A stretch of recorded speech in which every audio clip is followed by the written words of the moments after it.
제가 무혐의로 판결나면 이재명 후보 당신도 사퇴하고 정치를 떠나십시오. 국민과 함께 윤석열 독재 정권에 맞서서 싸우는 길을 택하겠습니다.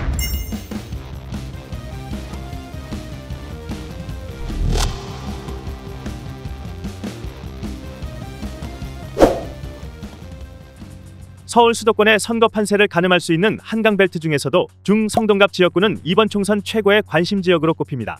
홍익표 더불어민주당 원내대표가 이곳에서 내리 3선을 했고 2000년 이후 치러진 총선에서 18대를 제외하곤 전부 민주당 후보가 이길 만큼 민주당 텃밭으로 여겨졌지만 최근 성수동을 중심으로 상권이 살아나고 초고가 아파트가 들어서면서 지형도에 변화가 생겼습니다. 지난 2022년 대선과 서울시장 선거에선 국민의힘 윤석열 오세훈 후보의 득표율이 민주당 후보의 득표율보다 높았죠. 이곳에 민주당은 64년생 전현희 전 국민권익위원장, 국민의힘은 70년생 윤희숙 전 의원을 각각 내세우면서 이른바 여전 사맛 대결이 성사됐는데 두 후보 간의 악연이 다시금 주목받고 있습니다. 당초 이 지역에서 재선을 했던 임종석 전 대통령 비서실장이 출마 의사를 밝히자 국민의힘은 운동권 청산을 기치로 윤희숙 후보를 전략 공천했는데요. 경제학자 출신의 윤 후보는 지난 21대 총선에서 국민의힘 전신 미래통합당에 영입돼 서초갑에서 승리하며 국회에 첫 발을 들였습니다. 당시 부동산 시장이 요동치는 와중에 여당이었던 민주당이 일명 임대차 3법을 강행 처리하려 하자 저는 임차인입니다. 라는 말로 시작하는 본회의 자유 발언으로 큰 인기를 얻었습니다. 이후 의원 배지를 딴 지 1년 만에 대선 출마를 선언할 정도로 거침없는 정치 행보를 보인 윤 후보에게 제동을 건 인물은 당시 국민권익위원장이었던 전현희 후보였습니다.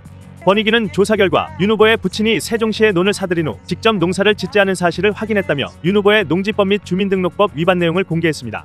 윤 후보는 대선 국면에서 당에 부담을 줄 수 없다며 곧바로 대선 후보와 의원직을 동시에 사퇴하면서도 당에서 본인과 관계없는 일이라고 혐의를 벗겨줬다며 권익위 조사에 대한 불만을 드러냈습니다. 사퇴 기자회견에서 부친의 자필 편지를 대신 읽으며 눈시울을 붉힌 후엔 거짓 음해를 작당한 민주당 의원과 이재명 후보도 사퇴하라며 목소리를 높였습니다. 민주당은 이렇듯 윤 후보의 사퇴를 이끌어낸 이력이 있는 전 후보를 임 전 실장 대신 중성동갑에 공천했습니다. 전 후보는 한국 최초의 치과의사 출신 변호사로 지난 2008년 18대 총선 당시 통합민주당 비례대표로 국회에 입성했고 20대 총선에서 재선에 성공했습니다.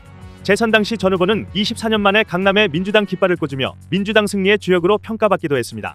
전 후보는 이번 총선에서 종로구로 출마 선언을 하고 종로 주민들을 만나는 등 관련 활동을 펴오던 중이었는데요. 공천 발표 이후 당의 결정을 수용한다는 임 전 실장의 입장이 나오자마자 지역구를 옮겨 선거운동을 시작했습니다. 윤 후보에 대해서는 사퇴할 당시 제대로 된 해명을 내놓지 못한 것 아닌가라며 신경전에 들어갔습니다. 운동권 청산을 외치며 성동에 뛰어든 윤희숙과 검사 독재 정권 청산을 외치며 맞대결 상대로 출사표를 던진 전현희. 요충지에서 펼쳐지는 두 여전 사이 대결에 여야 모두 자존심을 건 승부를 예고하고 있습니다.